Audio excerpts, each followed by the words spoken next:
ఈరోజు 2 గంటలు ఏటింగ్ చేసినావు, రాలే 2 సంవత్సరాలకి ఇయ్యాలి వస్తాడా ఆయన ఎమ్మెల్యే అట్లనే వచ్చేటాడు. నీకు ఓటు 10 ఇంకా 10 రోజులు ఓటేలంగానే ఎమ్మెల్యే వస్తాడా మా బజార్కి? గెలిచి 30 సంవత్సరాల నుంచి గెలిపించి ఏ కౌన్సిలర్ చేయాలి, ఏ ఎమ్మెల్యే చేయాలి? మాకు ఈ బతుకు మాది, ఈ బురద బతుకు. ఎందుకు వస్తారయ్యా మాకు బదనాం చేయడానికి? దిక్కు లేరు. పావు వస్తాం, పావులో తిరుగుతాం, తేళ్ళలో తిరుగుతాం, ఫోన్ చేస్తే ఎవరు రారు. ఇదేనా మా పరిస్థితి?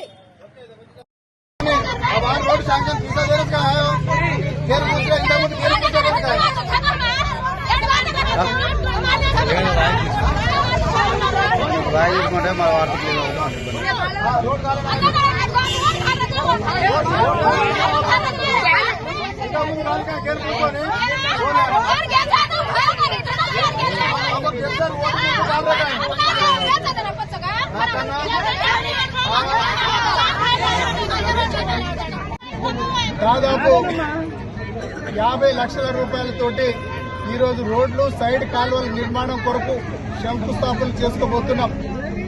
రాబోయేది స్థానిక సంస్థల ఎన్నికలు.